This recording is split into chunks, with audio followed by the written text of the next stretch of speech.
This is the new BMW 1 Series. It's got a new look, a posher interior, a revised engine range, and quite a few features that you only normally find on bigger, more luxurious cars. However, the range now starts from £31,000, though this particular car I have here is £42,000, and it's not even the range topper.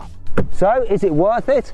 Well, I'm going to tell you everything you need to know in this video review. I'm Matt Watson, and you're watching Car Wow. I'm going to start off the video with the inside of this car because I don't think any small hatchback feels so much like a big car or is as luxurious feeling as this new 1 Series. So, materials on the dash feel lovely and squidgy. The design is pretty cool. Every single model gets this huge widescreen touchscreen here as well. Well, this part's a touchscreen. That's your digital driver's display. It's very responsive, look at that, and the colours are crisp and nice. The only problem is I find it a little bit confusing to use at times. So, yeah, you have to go into this menu there like that. I think older iDrive systems were better. Speaking of which, older iDrive systems had a swivel wheel, so if you didn't want to use a touchscreen, you could use a little wheel to turn to operate things. Not on this car, they've gotten rid of it. The digital driver's display is better than on previous BMWs though. There's lots of different views you can do. You can swipe through different menus and looks and stuff like that. It's got loads of information there for you. Plus, this particular car is optioned with a heads-up display. However, it is not all rosy. You see, if you dig a little bit deeper on this car, you'll find some materials that are worse than I've seen on any other BMW for the past 10, even 20 years.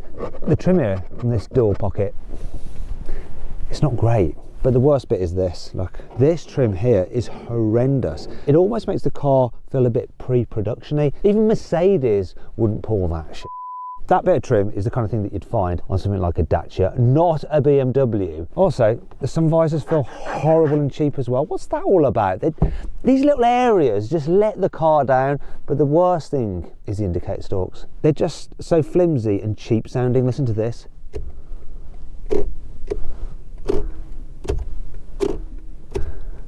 It's like a Kia from about 20 years ago. What is going on? That's not something that I'd expect from a car costing 20 grand, let alone one that's £42,000. But maybe I'm being a bit harsh.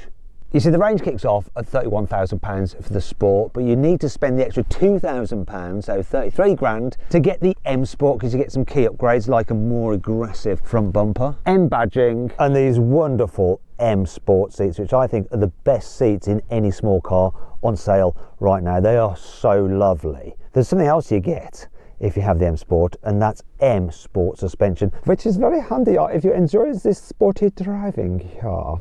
It stiffens at the dampers, so the car stays flatter through the bends, and it really does feel genuinely sporty. So the steering is responsive, plenty of grip, and yeah, this car can go down a twisty road as fast, well, faster than the speed limit would allow you. This normal version of the 1 Series does have a hot hatch vibe to it, it really does. And it's good fun, which could be what you're looking for. However, there is something you need to know. Believe it or not, BMW has removed the diesel engine from the 1 Series lineup. Why? Now all you can get is a 1.5 litre 3-cylinder turbo petrol with 170 horsepower. Actually has a mild hybrid system, so it's boosted by a little electric motor. And then there is the 2 litre turbocharged petrol in the M135i, which puts out 300 horsepower. That car's all-wheel drive. This one, which is the 1.5, is front-wheel drive, but all versions have an automatic gearbox. No manual is available. Anyway, what does that mean for the performance? This car is supposed to do 0 to 60 in 7.8 seconds, so let's see what it can really do. Now, the road is a little bit damp. You don't have a launch control on this particular model, so I'm not sure how it's going to play out. Let's do it anyway. Brake boost it. A little bit of wheel spin. Come on. Did a bit of a short shift there into third, but here we are. Oh, 0 to 60 in 8 seconds. Not quite as sporty as I hoped. Still, on the flip side, at least it looks quick. It really does. And there's a real racy look to the design of this car, especially the front. This bit here, these indentations, remind me of those on the M3, but without the kind of Bugs Bunny teeth, silly beaver face grille. Wheel sizes start at 17 inches on the Sport, rising to 18s on the M Sport and going up to 19 inches if you have the M135. This particular car is fitted with the M Sport Pack Pro. So that includes some styling upgrades such as M Sport brake calipers in red. You also get the Shadow Line pack, which is like darker trim bits around the windows and such. Inside you get the tricolor on the seat belts, love that. You also get the M steering wheel as well. And the pack also includes this spoiler. Guess how much it is though, the pack? It's £2,075. What?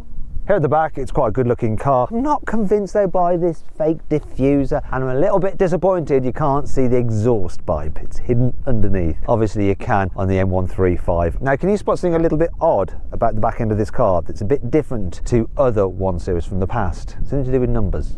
Let me know in the comments.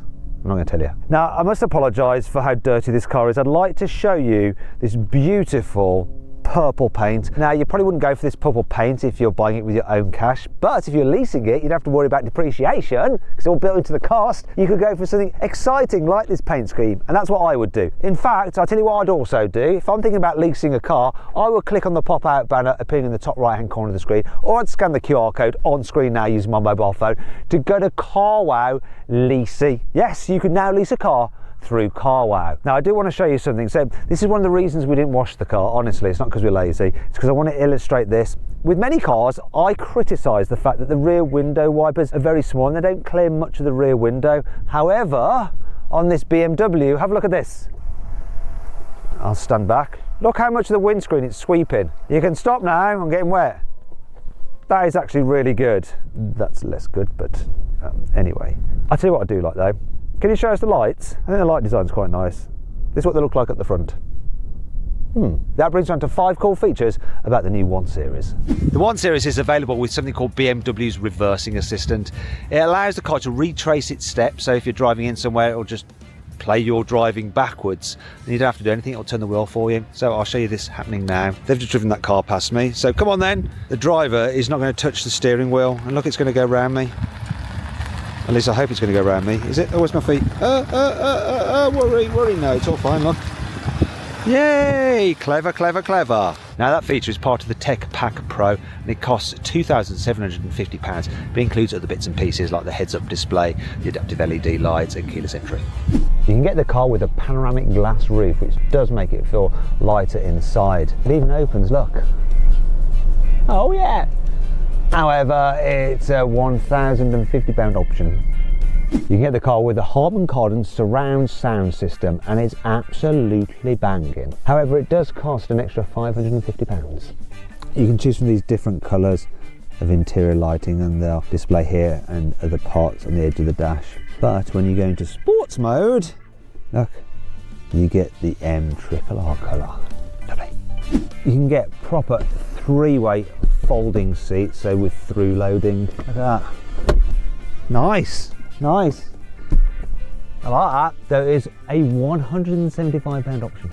There is one problem with all those different options you have to pay extra for, deciding which ones you should get with the car. Do you know what? To help you out, I've spec'd up my ideal BMW 1 Series, the engine, the trim level and the options. If you want to find out what that car is and the saving on it through CarWow, click on the pop-out banner appearing in the top right-hand corner of the screen, or scan the QR code on screen now with your mobile phone if you're watching on smart TV. However, that does bring on to 5 annoying things about the new BMW 1 Series. There's no physical buttons for the climate control. You have to do everything through the screen, which is a bit of a faff, so you have to hit that and you've got to turn it on. Dab these little icons for the fan speed and go away. Oh, and if you want automatic climate control, it's actually a £480 option. This sloping roof line actually makes it all too easy to bang your head when you're getting into the car. So I've done it quite a few times. You just catch it there like that, It's just lower than you expect. Unless you're in sports mode, you have this stupid thing instead of a rev counter. It's a power meter. I know this is a mild hybrid and you want to see how efficient or how much power you're using, but can't we just have a rev counter, please? What's wrong with a rev counter?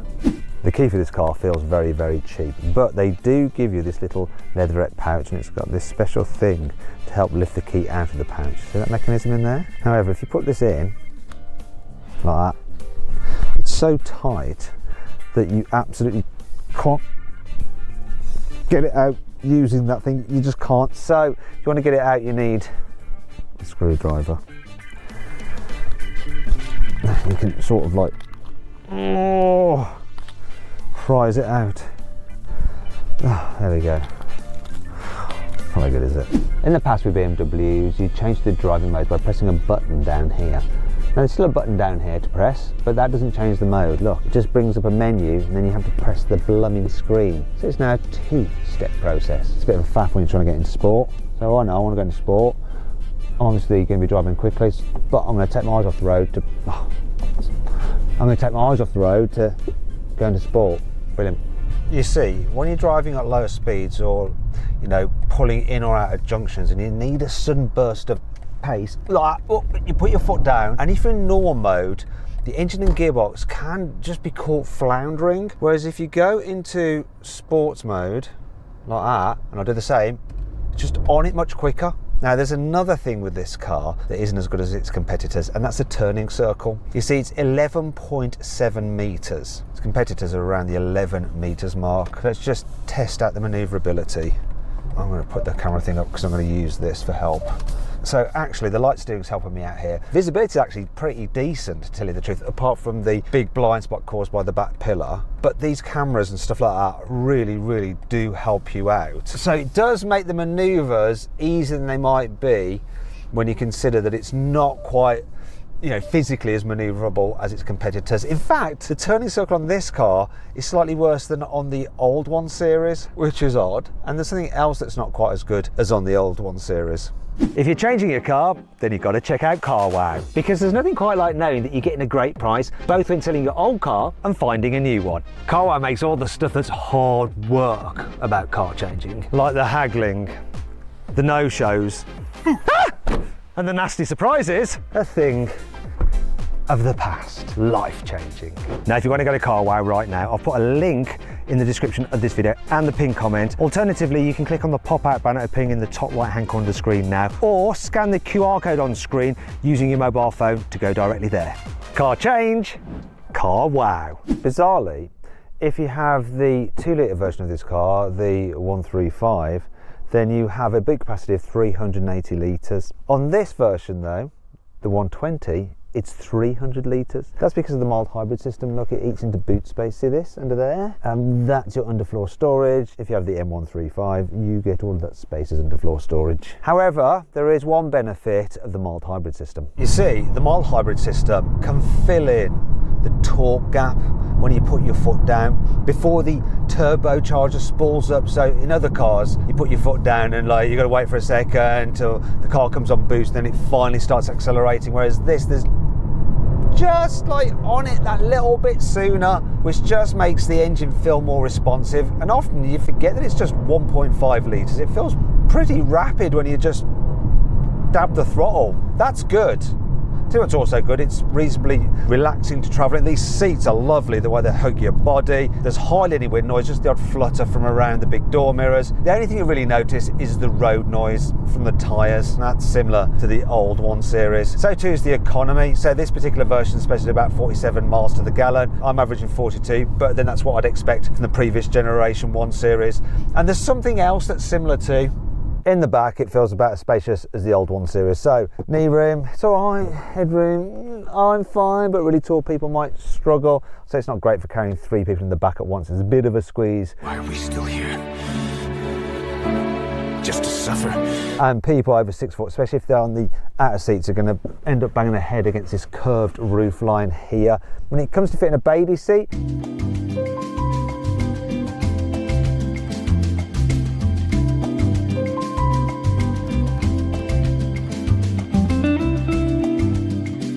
there's enough room for a baby seat. We just can't fit on the Isofix, even though the Isofix is easy to get to, because we don't know how to operate this baby seat. It seems a bit broken and a bit crap.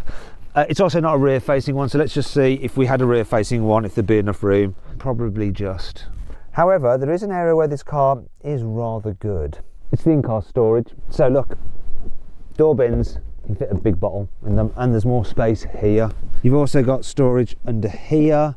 The glove box, it's not the largest, but it's still a reasonable size and shape. You've got 2 cup holders here. You've got your wireless charging pad there. You've got 2 USB-Cs and a 12-volt socket. There's 2 more USB-Cs here. And if I fold this down, we've got 2 cup holders, plus The door bins in the back are large. Go on, go on, go in, go in. Oh, yes. So, how does that affect my verdict? Should you avoid, consider, shortlist, or just go right ahead and buy the new BMW 1 Series? Well, I reckon you should shortlist it. It really is a good, premium feeling small car. It's just a little bit expensive. I hope you enjoyed the video. If you did, give it a like. Let me know what you think of it in the comments below. Click on the video windows for some more videos and on the CarWow logo to see how much you can save on your next car. Thanks for watching.